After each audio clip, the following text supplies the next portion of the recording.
Hey,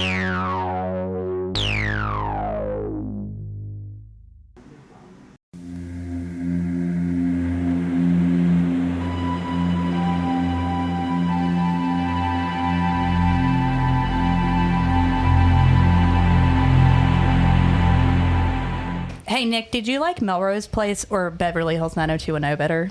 I never watched either one of them. Well, that's too bad because we're about to do a movie about someone that was on Melrose Place. Well, what's the name of the movie, Emily? Well, you'll see in a minute. No. I've got something to say about it. No, you don't. Just say it. The initiation? Well, whenever I was in the penal farm, county or whatever, the initiation meant something a lot different than this movie. Well, I'm sorry for you. Hey, no, but, Thermos was a good husband. Okay, so I got sold to Lunchbox for a pack of cigarettes, but I got out that Monday. Before we get to your intro, really? I do want to give a shout out. My story doesn't fucking matter? No. I want to give a shout out to Doomsday Crypt on Instagram, Doomsday_Crypt. They are also on YouTube and Facebook. And also would like to give a shout out to Fans of the Dead podcast on Apple, Spotify, and Google. Fans of the Dead podcast is their name on Instagram. So shout out to those guys. You should give them a listen. And we are ready to go. Hey guys. It's your favorite final boy and girl, Emily and Nick, with your favorite final babysitter, Mike, coming at you with a new episode of Gag Me Over the Night, a weekly podcast where we dissect, disembowel, and shred the best and worst, mainly worst, slasher movies. Not true. It's getting there. This week, we will be continuing our back to school slasher month as we rush Sorority in 1984's The Initiation. Jesus. He can't. As usual, Emily's got a VHS and she's gonna read it. Turn off Melrose Place. Oh God! Get ready for a little hazing. I didn't know we were gonna rush it like Ted Bundy. A long buried family. A long-buried family secret comes back to haunt the present, and a sorority ceremony becomes a real hell night for Kelly Fairchild. Kelly and 3 girlfriends are about to pledge the popular Delta Rho Chi sorority. Right? Delta Rho Chi? I don't know any of this stuff. The fun is about to begin. I think it's weird. Chi, whatever. As part of their final prank and initiation rite, the pledges must break into a department store to steal the security guard's uniform. Unbeknownst to the girls, their sorority leader and 3 fraternity brothers sneak along for the ride to scare them. What they don't know, however, is that the security guard is nowhere to be found. Someone has already seen to that. The fact that the security system is such that once you're inside, you can't get out provides another cruel twist to their predicament. The initiation into horror has just begun. 1984. What are your thoughts, Nick? All right, stay gagged on. That's not giving the whole thing away. That's pretty much everything. Well, what'd you think? It was okay. It wasn't bad. It's confusing in some parts, but it served up the. I don't know, man. It was okay.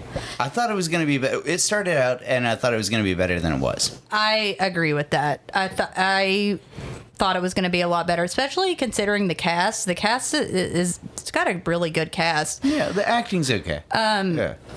And the idea is not terrible. It's just not executed very well at all. And the plot twist is horrible. The plot twist I don't know. Whatever. Get us started, Mike. All right. So there's broken dolls under a thunderstorm. One second. Did your guys? The version you guys watched have the badass trailers of House, The Stuff, and Elvira, Mistress of the Dark? No, because you had my copy. Oh so my God. I watched the Amazon. I always have to let Nick borrow my copies because he doesn't have internet. So this was like a Vestron video thing, and so the one that I had trailers of House, the movie which rules, The Stuff, which is one of the best Larry Cohen films ever, and Elvira, Mistress of the Dark, which is a masterpiece. I don't give a fuck what anybody says. The version I watched on Tubi had commercials for Vraylar to treat your bipolar disorder. Mine had a pampering commercial. No, it didn't. No, Speaking of Amazon. So it starts out, there's some broken dolls, there's a thunderstorm. It's a dream, And a clearly. little girl Well, it starts in a little girl's bedroom. awakened That's by where the we want to be. thunder. She wanders into the hallway where we hear some maniacal sex sounds. She walks in on her Maniacal. mom sleeping with her dad. And then there's a With little girl. Clue There's a little girl that looks what's just his like name? her. Yeah, Clue Gallagher and Yeah. Vera Gulag. Miles. And it's Vera. Making the beast with two What's- well, miles. that's not actually in the who plays credits. It's her Clue there. Gulager. Clue Gallagher and Vera Miles. All But right. I don't think she plays her in the Mom and the Dad. opening. I think Clue plays himself, but she doesn't. I don't think that's That Vera. could very well be a body Goulash. double. I think it is. It doesn't look like her, But but we see a it little is girl- Vera whatever from Psycho. Vera Miles from Yeah. Psycho. Yep. We see a little girl that looks just like the little girl we were just seeing stabbing a man. And then the two men struggle. One catches fire. Immolation. And we wait. The guy that came in and caught and saw the two having sex, he catches the fire. little girl walks in. Girls walk in. And then a stranger walks in, fights with Clue Gallagher, and gets caught on fire. I was already like, ugh, dream. We wake up to some chanting. Delta Rho Chi will never die. I was like, that's a weird time to wake her up with your weird "let me buy my friend" ceremony. But There's a why? lot of- Princess Vespa. Why are there's you putting up with this Princess shit? Vespa for Spaceballs. Also, what's her face from Melrose Place? They've all got candles, and they're like there's a lot. It seems like there's a lot of girls because they go all through the house, and there's just like Delta Rho scantily Chi. clad women with candles chanting. And that's the thing. Like, nobody notices that this bullshit is all culty as fuck. Frats and sororities. I think they noticed. This is culty, but we do see our HBIC head bitch in charge. Her Megan. name's Megan. Is that like And the BMOC, four like pledges. big man on campus? Our four I pledges don't know. are Kelly, Beth, Marcia, and Allison. And Marsha's the ugly one. Sorry, but Virginal she is. Marcia. She's Come on, a virgin. Well, quote unquote. We'll find out later. and the alluring, aka slutty, Allison, and She looking good though. Beth the quitter. Well, we'll find This is out. this is the beginning of Hell Week. We figure out that Kelly's dad owns a store, and She they're owns going the to use mall. it. I think he owns the mall. Yeah, he owns. Because it's called the mall. Fairchild Building, which is a weird name for a mall. We're That in sounds like an Texas office here building. As well, I think it should be said we're in Texas. Yeah. They're going to use the store for prank night because Kelly is an assistant manager and has the keys, and they're going to have a prank, like it said on the back of the box, to steal the night watchman's uniform. But this isn't after this Is this after they see Count Cuntula, the lady in the cape and everything? Yeah. God, this is so But stupid. Allison, who is played by Hunter Milo, she was a huge soap star in Bold and the Beautiful and Days of Our Lives. She should have started there. She's one of the pledges, and she's like, "Oh, I heard he's hung like a mule." Ew. And then they talk about how there's Mule only 4 meat. pledges left. Yeah, everybody They wants to started out fuck with a mule. 15, and now they've whittled them down to 4. Or He's hung something like a that. horse. You want We to hear fuck that a Megan horse? has it out for Kelly because Andy, the guy that Megan's into, went out on one date with Kelly. Or And it's because she gained 20 pounds, or it's because she has hemorrhoids. She's because she's a major pain in the ass. Yeah. So Kelly tells Marcia that she's been having the dream again. And then she's like, I'm going to take care of these dreams myself. Okay, Kelly, bye. And we cut to Fireside Sanitarium. Yeah, I loved the name of that place. It's old school. The biggest sign I've ever seen. I was like, God, There's the mean redhead nurse Higgins, and she's certainly a cunt. there's a wacky dude in a football helmet, and the guy with the twitchy lips, and the's a burned gardener who the nurse starts Okay, she yelling calls at. him, though. No, she trustee. calls him a trustee. Then later on, he's called the groundskeeper. And I was like, that's 2 different things. Huge, like, there's a huge difference He's in a the TG. groundskeeper and a trustee. He's That the means, TG, the trustee groundskeeper. well, the trustee would mean that you just give money to the place, wouldn't it? I thought that. I don't know that's what a trustee is. means. I think you'd be on the board of What is- trustees. I have another question. What is that little fork called? It's called a hand fork. a hand fork. Yeah. Okay. The gardening fork? Yeah, it's called a hand fork. Hand fork. Yeah, I think it's probably also called something girl, else. you want that hand fork? But it's going to be important. I don't have 3 holes. All of the inmates start banging on I can stuff make one, though, to in your drive taint. to drive the nurse crazy. They just all start banging. What's up with that? Also, though, when they're starting a step team. But when she... They're stomping the yard. When she sees the groundskeeper, he looks up and he has burns on his face. So I'm like, Fire, dude. red herring. I bet that has something to do with the dream and the impending kills and maybe this guy. No, somebody tried to Freddy him and they didn't fully Freddy him, so he's half Freddy. But I knew he wasn't going to be the killer, even though I had seen this before. But I didn't remember all the ending.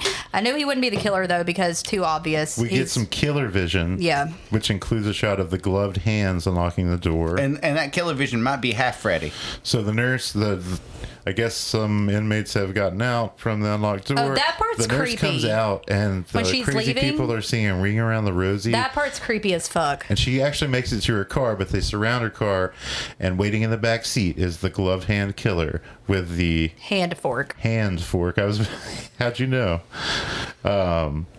Okay, by the way, 15 minutes into the movie is when we get our first kill. That's a pretty long time for a first kill. And while she's getting killed in the blood 20 for splattering me in the because window, I had all those badass previews. I like the that tongue was good. flicking guy outside of the window. Do you know what I'm talking about? I had to wait longer.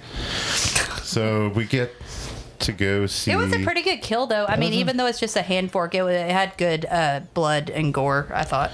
There's good use of blood in dying people's hands. But that's too obvious that it would be the burned guy because it's the hand fork, and that's just too obvious. He's You already talking been about half introduced. Freddy? Sorry. All right, half Freddy. So, but next we're 40% Freddy. about to see Quarter Freddy. Clue, Gallagher, and Vera. Well, their names Kelly's are parents' house. Dwight and Francis. Dwight and Francis. They're Kelly's parents. We've already seen them. So But we're seeing them in the present, not in a dream. somebody clothes from the on? sanitarium calls okay. Fairchild Before residence. that, though, they're talking about getting a birthday present ready.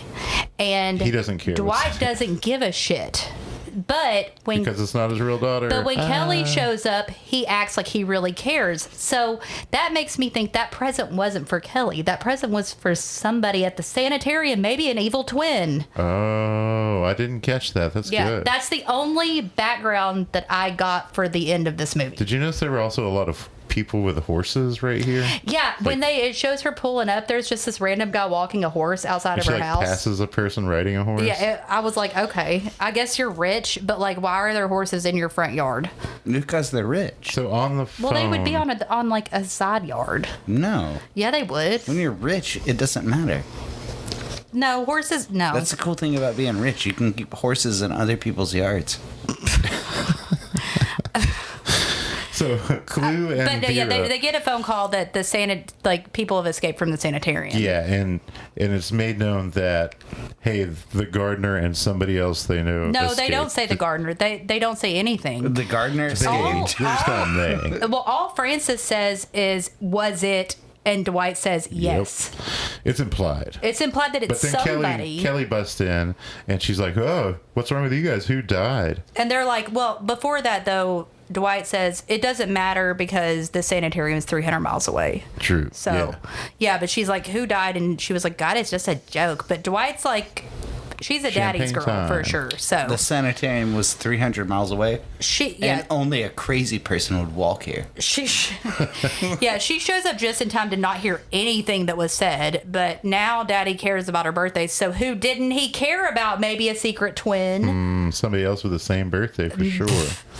Maybe not the guy with the hand fork. Only somebody crazy would think that. So he pops some champagne, and we cut to campus with Kelly and Marcia walking and talking About how Megan's virgin mean to Marcia. jokes. Yeah. Well, Allison, too. no, she's mainly aren't making they fun of also talking Marcia. about if Marcia is attractive or not, And she's not. And she's not. Sorry, Megan, you were right. Hey, don't be mean. Well, but I'm not. I'm just telling saying you the truth. the meanness in the movie. Kelly. That's when Kelly she looks like quickly Linnea tries to Quigley change in the Return of the Living subject. Dead. Like Kelly's like, oh no, you're great. Hey, let's change the subject. Like so, that's the meanness. Andy interrupts. Marcia skedaddles, and he's maybe trying to get her to go to this party that's happening at the frat on Friday. Yeah, but that quickly just... And she's like, why don't you just go with Megan? And that's quickly what happens. Yeah, and she runs off, and she's talking to the teacher's assistant or the teacher. I'm not sure exactly what Peter Adams is. He's an assistant. Peter Adams, he's an assistant with an assistant. Yeah, but he is an assistant. He's working on a doctoral thesis on dreams. And initially thinks that she's just trying to do her term paper on nightmares and dreams so she can brown nose. But she convinces him that... very quickly. That she has her own dream. And he's like, I'll take you to the dream factory. This guy's a fucking jerk. He's weird. And like... I don't know. When she's I thought like, he was dreaming. He was on Days of Our Lives too. But anyway, she doesn't remember anything before the age of 9. But and then she has this weird reoccurring dream. And then he's like, "That sounds beautiful," and I was like, "What is beautiful about it?" The story is that she tells him that she fell out of a treehouse at 9 and was in a coma for 3 months. 8 months. 8. I don't 38 know. For a while. And that who cares? The dream, she tells him that the dream is about a stranger fighting the father. Actress wasn't really in and catching coma. Fire. This one we're introduced to Heidi, who I thought was great. I loved Heidi. And their setup is an electroencephalograph and a polysomnograph, so they hook people up and do dream studies. But they give them sleeping pills and then they're like, "Hey, we'll watch you." So then that's the first time she looks in a mirror and she acts all fucking weird, and I'm like, "What does it mean? Does it have anything to do with the movie?" It's amazing. And the sanitarium escapees.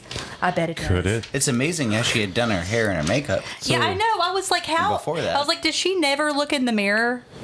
She looks like pretty she good. looks in the mirror. Like, this is bullshit. But the lights start flashing, and this is another one. Like, the killer in this movie has really good control over lighting.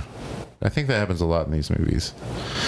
But it cuts back to Francis. The lights start going on and off. She runs to the bathroom, and when she looks in the mirror there, she sees a little girl with a knife in the mirror. Yeah, behind her, which was pretty creepy. And again, she's getting ready to come home, but before she comes home, her parents are arguing about the lie and if they did it for her good or their own. And I was like, "What lie? A twin? Who broke their?" And then like someone vandalizes the plant outside. Yeah, I'm like, that was the first thing I thought was a twin. I was like, "Who broke their plant? A secret? The secret? Did the secret break their plant?" But Clue grabs his gun. It's just a broken plant. I'll kill that goddamn twin. So then we see her attached to the dream thing, and all the meters are going crazy. She's going crazy. I don't think I have seen movies where this happens, and I know that sleep studies happen, but I have insomnia, and I just really how do you just fall asleep, get in a REM state with like shit attached to your fucking head and stuff? It's just like you would have to give me a lot of Ambien and other things. So like, no, that just wouldn't happen. Then they're in the classroom talking about the nightmare and how Heidi doesn't think that the machine was showing that there was any dream activity happening at all, that it's psychic phenomenon. So she gets into it with Peter, who's like, "That's silly."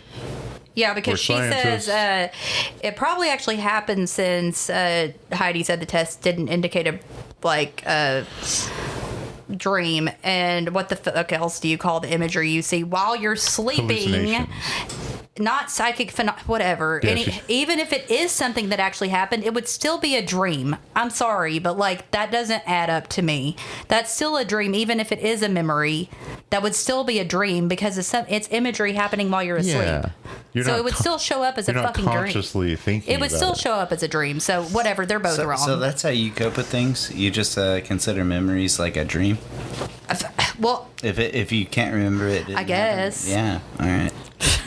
I guess, Mike, yeah. Let's move on. And then again, Kelly freaks out because she looks in the mirror again and freaks out again. And Peter's like, "What's wrong with you?" But then she's at dinner with her parents, and she catches her dad on the phone. Well, her mom and her fight about Peter because she doesn't think... her mom is a drunk. Frances is a drunk, but she doesn't want her... she's still hot, by the way, as an old woman. And whatever, Dwight's in there fucking saying he's going on a business trip. He's really going to have an affair. I'm like, you're going to fucking cheat on her. He is an asshole. I was like, good riddance in a second. Yeah, so her mom doesn't want her to see Peter again. Clue's leaving to go on his business trip. This is 15 minutes after the first death, which was 15 minutes into the movie, just by the way. But we can tell he's being stalked, and then there's a shot of an owl, and Clue turns around from the trunk and catches a garden fork to the throat, and then a nice machete decapitation, which that's when Frances sees he's left his glasses. She goes outside just in time to see the killer taken off in the car, and she makes that great joke, oh, he'd forget his head if it wasn't attached. Yeah, but before that, you were talking about her, like Frances and Kelly having this conversation, and I was like, why doesn't Mommy want her to get help for her nightmares? Because she doesn't want her memories to come back? A secret twin? I think you're onto something anyway, I don't know, but yeah, forgot her head. Yeah, and then we see boobs in full bush. Yeah, we see Allison in full frontal glory. Fuck yeah. Everybody's getting ready for the frat party, and there's a... I think it's a... I don't know if it's the frat or the sorority, but it's a... suppressed desire party. Suppressed desire. Every party needs a good... It's very theme. stupid. But Megan's like, Andy, why are you here? Because Andy shows up and he's like, raping and pillaging. LOL. You think it's the stalking killer that's in the closet, but she's getting dressed, and Andy pops out, and I guess Meg then interrupts the nothing that's happening, and so she asks her if she got the keys. She did get the keys. Did. So, and now we're at a stupid fucking party that goes on for way too long. I'm ready to go to the mall. I at this point, I was like, I'm ready to go to the mall. Why are we not at the mall? Why are we at this stupid fucking party? But we do see Ralph the boner in his boner. I do love the costume. It's awesome. Marcia's actually, and that guy sucks. I like the boner. I thought he was a nice. No. I ended up liking her punk outfit, but though. She looks to be dressed like Linnea Quigley in Return of the Living Dead. However, that movie didn't come out till 1985, so this predates it. But it did look like that costume to me. Totally. Before she takes it off completely in the movie, but yeah. So at the party, we have Allison kind of coming on to Peter with her nymphomaniac. Oh, she's routine. Hilarious in that scene. Meg is straight double fisting beer and hunch punch, like for an extended amount of time. I'm like, that Meg's not okay. Well, Peter tells Allison, he's like, I would suggest you go to bed immediately. And Allison goes, with whom? With whom? I was like, I love you. Ralph the boner and Marcia are talking about her virginity. Well, he says, first of all, that he can tell a girl is turned on in bed when she's... Okay, if she acts turned on in bed, if she's moaning, then she's being insincere. And the only time that he knows a girl is into him in bed is if she acts like she hates it. It's basically what he says. And I was like, what the fuck? Okay, all right. That's not true. But so Kelly and Peter leave and end up they make out, but the way the next scene opens with the fountain at the school, I think that was like some imagery that was meant to make you think about orgasms. Fucking. But Marcia is a virgin, quote unquote, maybe. But Kelly's not. This is Kelly and Peter. I guess but who all she fucked? I'd like to know. I'd like to know their list of guys they fucked. We need a report. Who'd she fuck? Yeah, we need body counts. I need a body count for you guys. So, Mom happens to show up, Frances, and catches Peter hypnotizing Kelly, and she's kind of going through the whole thing. Oh, but this is after she's Professor bagged Peter. Rape.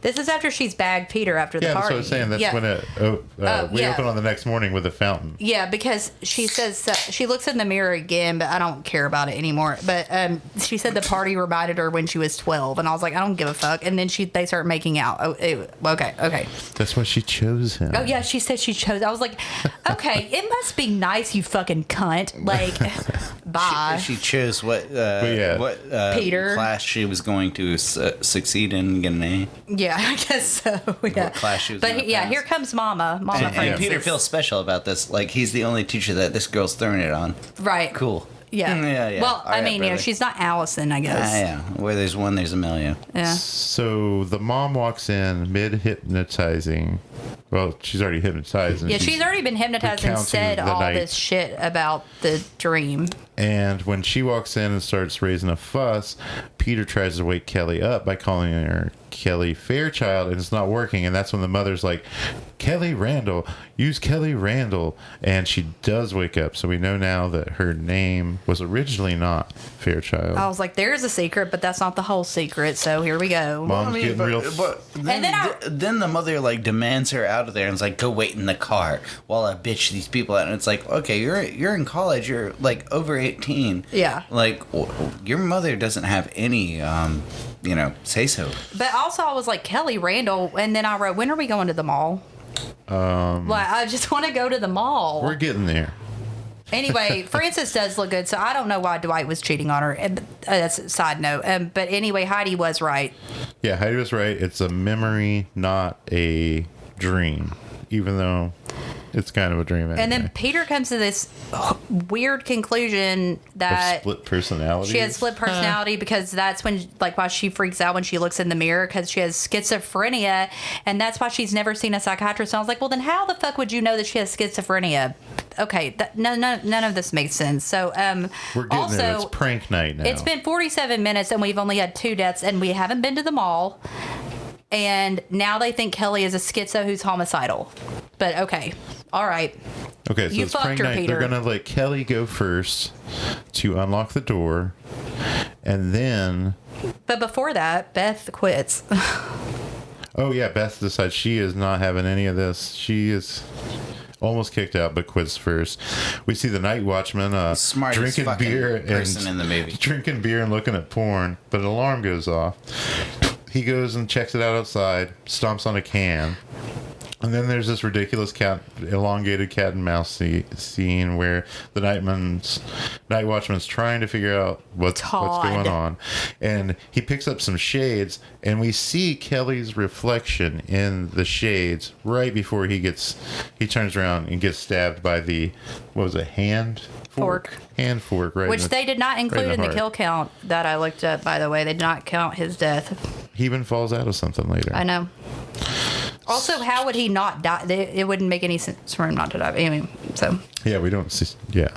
He's not patrolling, that's for sure. So the sorority sisters get their blessings. Except for Kelly doesn't. She doesn't give Kelly one because Kelly's already she's already gone. Yeah, but we do. That's when we see Chad, Andy, and the boner Ralph. And they are all waiting for Meg, who's going to show up after the other 3 girls go in. The girls split up once they're inside the mall. One is going to go and get the night watchman. The other's standing watch while Kelly goes and gets the extra. Yeah, they're not actually gonna. They were planning on, I guess, Allison fucking the night watchman and stealing his uniform, which I didn't get that, but y'all did. But whatever. Kelly has realized there's another night watchman's uniform up in this storage unit, so she can just get one of those and they don't have to actually do anything. So she's gonna go do that. Yeah. What, Allison doesn't have to prostitute her body? No, thank God. But Chad and Andy and the boner are waiting to scare because they're gonna go in with Megan and scare the girls. They also split up into 2 groups to scare the girls. By the way, at this point there are 7 people left who could die in this mall, and that's a lot for 55 minutes into an hour and 37-minute long movie, which is way too long, just by the way. Allison steals some skates from a mannequin. Loved that. Gets a bottle of Chianti. And then also it shows the killer looking at a weapon shop. Yeah, you don't see him break the glass, but when we see the glass again, it's broken and all the knives are gone. Weapons. And Marcia's at the center point, I guess. She's at the night watchman's stand or whatever, but she's like, I'm not gonna wait here all night. And I was like, you've literally been there for 2 minutes, but you calm down. But she gets up and leaves, so okay. Oh, fuck her. But Andy and Megan are kissing again, which is disgusting because every time they kiss, it's so gross. But everybody else keeps seeing. Slurpee. Everybody keeps seeing somebody moving in the shadows, but can't quite see them. Everybody's getting freaked out, and at some point, They realize they're locked in. Ralph and Chad throw a bowling ball at the girls. That's when they realize they're locked in, and Allison's like, "Told you we couldn't trust that bitch." And I was like, "You're awesome." But then outside of the mall, a cop finds a weird bloody license plate. Okay, can you explain that? I think that's the dad. I think that's Clue Gallagher because somewhere else later on, Vera Miles knows. Right. I think that's the cop finding Clue Gallagher. I was confused about that because I was like, they never show what the body is. They never show the cop or where he is or where he found the car. I was like, are we at the mall? Where's the cop? Why isn't he? What's happening? I'll tell you what's happening is the lights are going off and on. I mean, I was like, did the alarm go off? I didn't know what was happening, but he never shows up before again. Security cameras. Yeah, but like the alarm still went off at one point. Maybe it did. That's why he went. That's why the night watchman went to like look around. Yeah, but some pledges easily triggered him. So May gets tricked. Andy got his clothes most of the way off, and then runs off. So he like trips in his jeans, gets redressed. He's walking around some kind of Christmas store looking for Meg. And that part's creepy. Yeah, it had some real like all these like animatronic dolls come alive and like stuff. some bears on seesaws. Yeah. But he goes to the elevator, and as soon as the door opens, he looks like he knows somebody, but he gets a hatchet in his head. That was a good effect. Oh, I thought. Good. Yeah. Yeah. Meg is trying to find him and gets shot with an arrow. Again, the lights are still blinking. That's about... but she acts like she knows the killer. She's like, oh, what are you doing? She also looks to be about 40 years old at this point. Hey. But yeah, that's at 1 hour and 6 minutes, just FYI. There's a goofy scare where Chad and Ralph, the girls... Marcia and Kelly think they're going to scare the boys, but Chad and Ralph have masks on. And when they open the door on them... But at the same time, we cut to Heidi, and it's like, what's Heidi doing? Oh, she's just figuring out everything. Everything. That's one hell of a research assistant. OMG, Jason Randall is the real father of Kelly. And maybe it's never said, but we'll find out. A twin, and wait, does Peter find out about the twin at this point? I don't think he did. No. Okay. No one figures it out ever. But besides, until like, the Ellie, end, like no one really figures it out. No one figures it out. Daphne get to see each other. So it makes no fucking sense. I was like. Then he calls Kelly's house. I'm like, why would Kelly even be at her parents' house? But whatever. I guess he's got to tell Francis, but the phone's off the hook, and Francis is like drunk, I think, off wine or something. Yeah, your phone's She's off the really hook, she gave me vibes of the mom in Blood Rage, except for not as funny. Oh, that lady's great. Yeah, she's awesome. From Mary Hartman, yeah. So now we've got the 5 friends that are still alive, drinking wine and dressed up all fancy. This is taken forever. This is the worst part. It's kind of cool that they're so ballsy, even though they don't fucking know. I love how they have forgotten about the security guard who clearly isn't there. Well, Allison says something like, she says, well, clearly he bailed early on his job, or he just never was here in the first place. Even though there's not a finished 6-pack on the security desk. But during this scene, when they're all drinking, we find out. Yeah, somebody makes a virgin joke to Marcia for like the 10th time in the movie. This is not the time or the movie to have this conversation. Marcia's not a virgin because she was 12 years old. 12 years old and got molested by her violin teacher. What the with fuck his chubby movie face am and I fucking hands. watching? I was like, this ain't. I was like, this ain't Melrose Place or Bold and the Beautiful or nothing. And bitch, you weren't even on a soap opera. She says nobody ever lets her finish, and maybe that was. I thought it meant finish, like finish. Hey, come on. Hey, well, I don't know, man. Like when it comes to this shit, you think the boner let her finish? I hope so. She seemed. We're not there yet. Come on. So right after she tells the story, Chad's like, I guess I've got to go piss. And Allison's like, I'm going to go with you and help you find it. Yeah, they're like, fuck this story. Like, we're not okay. Can't deal with this. Marcia said her violin teacher did it to it, right? Yes. Okay. Yeah. Chubby face, clammy hands. Ugh. So typical violin teacher. Typical molester violin teacher. After Chad and Allison go to the bathroom, Marcia is sitting there looking forlorn, and Ralph comes over to cheer her up, and they kiss. He says, "Hey, can I be your violin teacher?" Bad timing, boner. Although she does like it, but I think it's weird that she just told a story about being molested and now they're gonna get it on. That's okay. The misplaced to me. I was like, why does Marsha want to fuck? There's better ways to get a girl. Yeah, exactly. I was like, so Marsha wants to fuck after telling everyone for the first time in her life, anyone. She says that she never told anyone about being molested, and then it cuts to Allison dying. Bye. We get Chad in the bathroom taking a piss, and he says, "On the third day, God said, 'Let there be rain.'" But the lights go out. And he pisses on himself. And he thinks it's Allison, but she's fucking around with some bridal veil. And we get Kelly on the loudspeaker talking about, "Hey, Megan, bring us the keys. We're all together now." Allison is still messing with these mannequins at the wedding display, and she's like, "Oh, you need a flower," and she pulls on a flower, and Tom the night watchman falls out of the wall. She goes running to find Chad, and then finds him in a bathroom stall with his throat cut. She runs and tells Kelly, and then says she can't go back to the bathroom with Kelly, so they split up again. That's real. Well, Kelly gets back to the bathroom.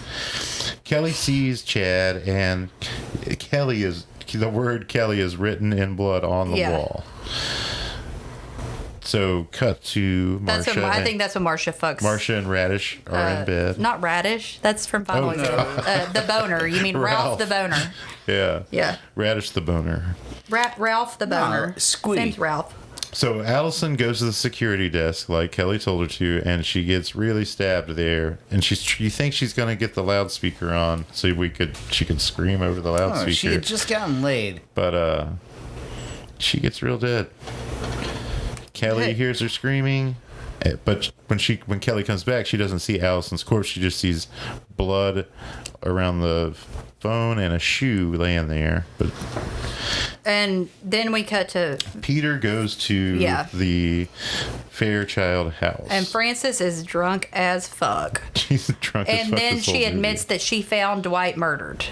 Yes. At this point, and I was like, "What? You're dropping a lot of bombs here," but okay. So, and somehow he calls the door, and Beth answers and tells him, "Oh, they're at Fairchild's doing a prank." And the mom gives him some keys and says, "It's happening again." So Marcia and Ralph are joking after sex. Except for, I think he's like, sex again. He's like, no, they don't, because first he gets killed first. But he's like, how was it? And I was like, I don't really think Marcia has much to compare it to, since considering like the only other instance was being molested at 12 by Chevy Biondo. 7s. 7. And then that's when he gets his. Yeah, he catches a harpoon to the back. And that's when she just starts going crazy. And I'm like, shut the fuck up. And she runs into Kelly. They go to the elevator and it seems like they think that they're going to a safe place in between the floors, but somehow the killer still gets on top of the elevator, even though it's between floors. And during the escape, Kelly kind of leaves Marcia behind, and she does try to go back, but she's too Kelly, late. you just left Marcia's ass. Guess she's dying, but we don't know how. Off screen, yeah. Marcia gets killed. So there's only 9 minutes left, thank God. So that can be a lot for a chase. It kind of is a lot. But Kelly sees Marcia getting dragged, but then not the one dragging Marcia is the dad, who's now following Kelly up to the roof. Real dad, burn dad. The burn dad, Jason Randall. Not fake dad. She gets him on the roof and kind of tricks him and hits him with a lead pipe, and he gets knocked off the building. So she's killed her father. So I had forgotten about his character from the first time I had seen it, and I was like, he is a good red herring and sets up for a good plot twist that I'd forgotten about. But it wasn't that long of a chase scene, but it's not a really good plot twist because it makes no fucking sense. So, well, also the first dude who runs up to this guy after he falls off the building leaves him immediately after he says like, "Oh, you're alive," and it's like you just fell from like 6 stories. And he actually knows who he is. Yeah, he knows. Oh, yeah, Peter. It's Peter. He knows him, and he's like, "Hey, you're gonna be all right." And the guy's like, "Oh." oh, and it's like, yeah, I'll see you in a minute. He dies. And Peter's like, Jason Randall? Well, sure. I mean, yeah. So Peter goes into the mall, and he sees a weird-looking, disheveled Kelly and hugs her, but she stabs him, and we see that she's wearing pale the and has no hands. lipstick on, so that's how we know it's not really Kelly. And she's making, like, crazy bitch faces. Yeah.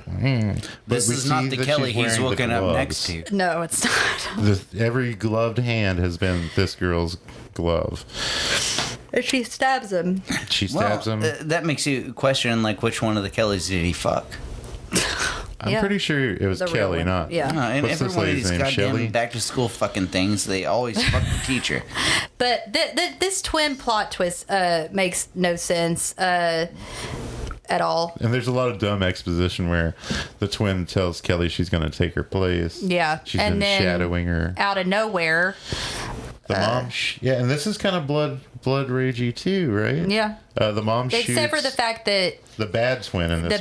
it's the bad twin. She shot the bad twin in the other one, but she thought she was shooting the good she was twin. shooting the good one, and That's then she when was she knows mad who that she's she shooting. shot the bad one who had been bad the whole time but was living with her. And the then good one had, in this movie, the bad twin had actually been in the sanitarium, not Yeah. the other way around, like in Blood Rage.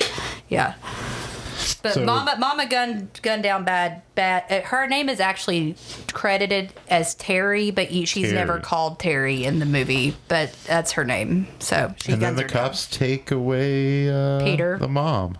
No, the ambulance takes away Peter. Yeah, Peter lived. They take And away Peter. I mean, they didn't have the dad, Jason Randall. They didn't Well, have his face dude, covered. He could have still been alive. Okay, so whenever all this is like going on, I was like, are they really going to arrest the mom for like killing this girl who's been killing everybody in the movie? And then it just like cuts on Kelly's face, and I was like, what? That's the but end? it does this weird thing of like it's like a Chinatown thing. There's like Chinatown ending credits. Like they're just short of being like, "Hey, it's the Fairchild Center, Kel." Like that's like literally, it's like Wait, does she own it all and then now? it like I didn't goes think into about like that. some smooth I like guess. jazz Dead, her music. mom's like, dead. It's going to turn into Phantom of the Mall, Eric's Revenge. Yeah, With yeah. Jason Randall as the guy that lives in the Yeah. sewer. But I think But Kelly owns I mean, that whole it's damn mall. just short of that. It's like, hey, Kel, it's the Fairchild Center. It's Chinatown. Yeah, but I was pissed. Listen, I was like, Mama has some explaining to do, and I want I want an explanation for this twin. Like, what happened? It was So it very looks like abrupt. the twin stabbed Clue Gallagher in the dream thing, right? Not Clue Gallagher. Well, Yes. In the Yeah, early, she was watching her twin sister do that. So, do you But think that's a lot But that's to what But do Mirrors you assume. think that her twin sister knocked her It's out like of looking in a mirror. out of the what do you call it? window or something? No, the treehouse. I think she just had forgotten about it because I think the treehouse is a red herring. I think the treehouse is. Oh, okay, I think okay, that's fake. okay. I think that she just forgot everything because it was traumatic. But was she in a coma because it was I understand traumatic? that. What? It said she was in a coma for months. Was that because... I don't think she was in a coma. I think she forgot everything from that It was 8 months. whole time period because it was like a super traumatic event. Well, that's lucky for the parents. I know, and everyone else, I guess. I mean, all you not future- the real parents all you because Clue future wasn't even their parents. dad. All you future parents, and there's going to be a lot of you, just remember, if you traumatize your child, There are going to be a there will lot be more than we 9 thought. months of where they don't know what happened. No, there's going to be a lot of you. Don't fuck. Yeah, that's true. Traumatic Stop amnesia. So, are we ready for the kill count? Okay, so like I said, the actual kill count website had this wrong. They forgot about old Todd, the security guard. But so 1 is Nurse Higgins stabbed with a hand fork at 15 minutes, which that is a really long time in a horror movie to have your first kill, especially a slasher. It's usually within the first like 5 minutes. 2, we have Dwight Fairchild, who's stabbed in the throat with a hand fork and decapitated with a machete at 32 minutes. So that's like 17 minutes later. Then at 52 minutes, we have Todd the night guard stabbed with a fork to the hand fork to the chest. So that's 20 minutes later. So these kills are really all over the place time-wise. Then we have Andy. He's number 4. He has a hatchet to the forehead. That's 12 minutes later. Then Megan is shot through the chest with an arrow at 1 hour and 6 minutes. That was only 2 minutes later. Then we have Chad, his throat slit off screen 11 minutes later. And then Allison's killed. She's stabbed 2 minutes after that. Ralph is shot in the back with a harpoon gun 6 minutes later. Then Marcia is quote unquote killed. It doesn't say, it's just said killed off screen. Elevator death. And that's, she's the 9th death. That's 3 minutes later. Jason Randall is shoved off the roof of the department store building by Kelly. That's 2 minutes after Marcia is quote unquote killed.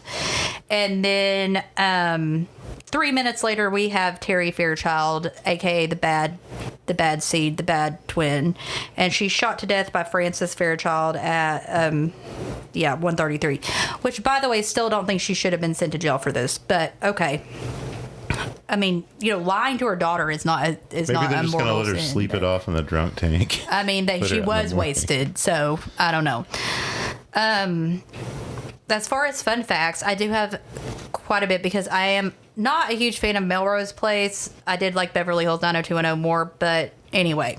So the mall that was used was Dallas Market Center, and it was filmed at night as it was a working mall, much like Dawn of the Dead. So they had to film like 12 hours at a time and then clean everything up. The original director, Peter Crane, did the institution shots, but he was replaced by Larry Stewart. He didn't really do a lot of stuff. He was kind of an art house director. Larry Stewart didn't do a lot of stuff either, except for TV shows. He did episodes of, and not like a lot of episodes, but a few episodes of the Bionic Woman, Incredible Hulk, Amazing Spider-Man, Charlie's Angels, Fantasy Island, The Waltons, and then he was an actor in some stuff, but this was really like his only film. So we have Clu Gallagher again in another horror movie. And Vera Miles of Psycho, The Man Who Shot Liberty Vance, The Searchers, and The Wrong Man.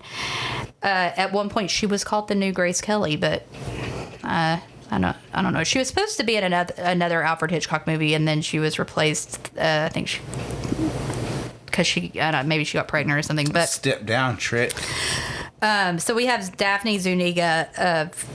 She's the main character. She was in famous for Melrose Place, and this was like technically her first movie, but she actually had a minor role before that in The Dorm That Dripped Blood.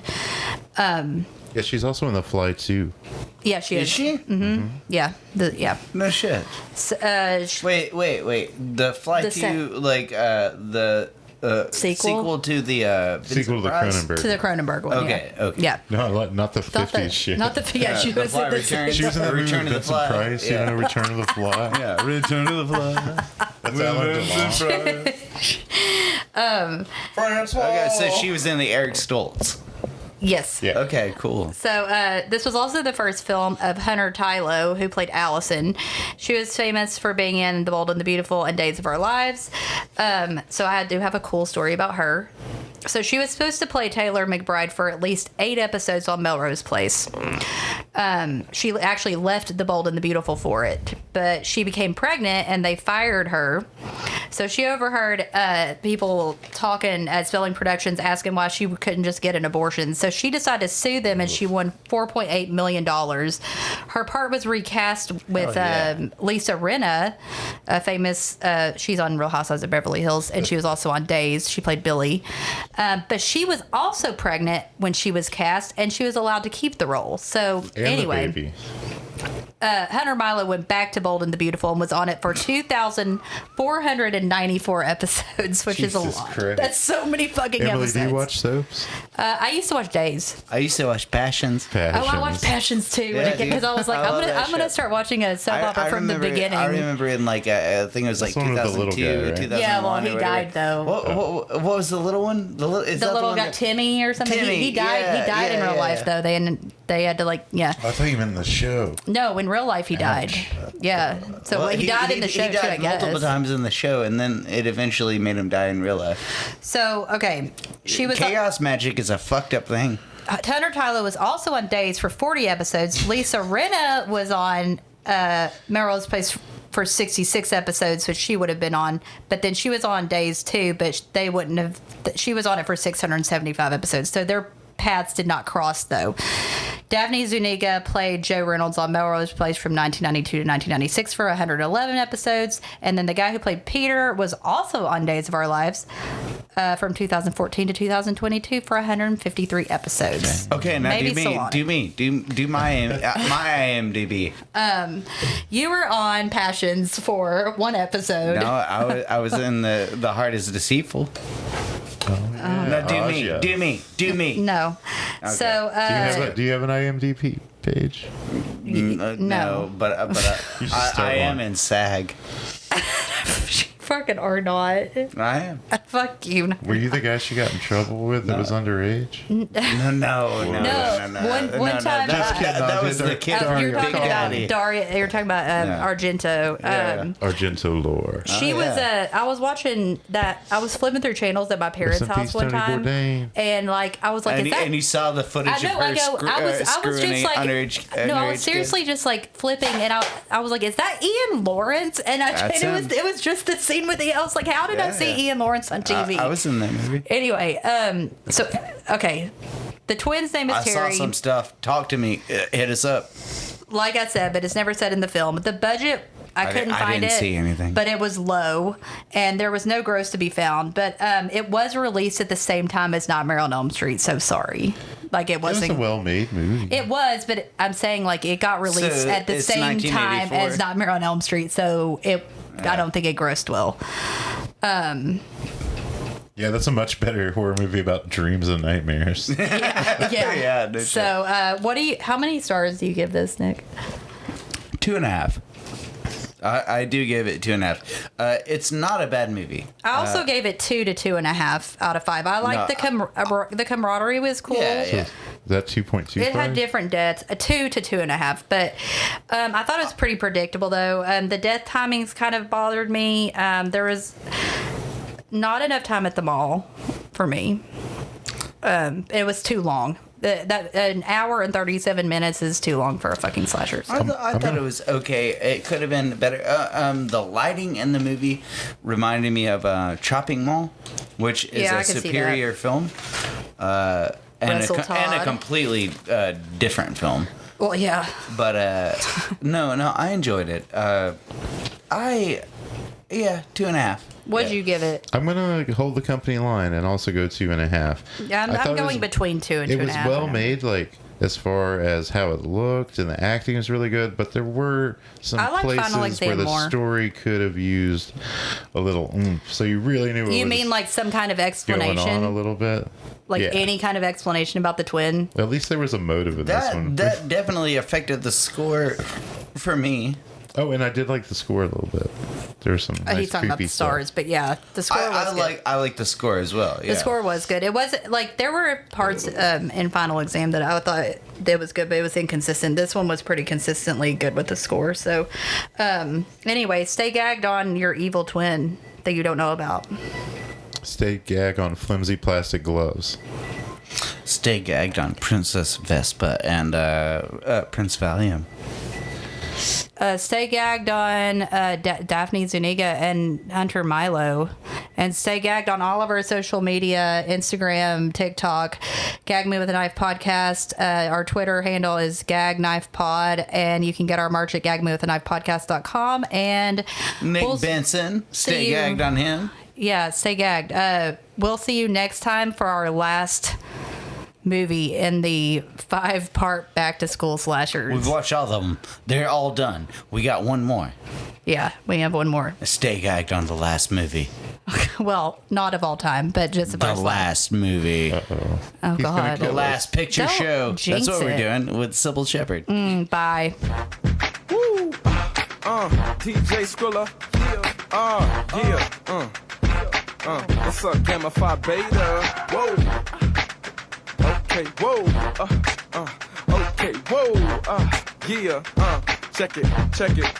I'm trying to take this rap thing and make it bigger. Real name is Chris, but you probably only know me as Skrilla. A year ago, you know my name wouldn't ring a bell. Nowadays you say Skrilla and they scream and yell. In the party where I'm flexing, CIB. With the ladies in the section, that's VIP. I tap the bouncer on the head, he say, who am I with? I say, Gamma Phi Beta, and he say, enough said. Coach bag and a hat with the top that'll match you. Damn, Abercrombie looking good from the back. Everything looking right, so it can't be wrong. Kinda remind the Skrilla of another song. Catch me in the club, pocket full of dubs. Skrilla's up in your world, cause I'm in the beta, girls. You're saying y'all the best, show me what you made of. And come give me a hug, cause I'm in the beta love. Chorus, Gamma, you can't be sitting down rocking the frown. You gotta stand up and get your hands up. 5, I'm getting tears in my eyes, cause they looking so fly from their style to their thighs. Beta, they play the game like a player. Ain't worried about them haters, tell them I'll see you later. Gamma Phi Beta is hot and you know this.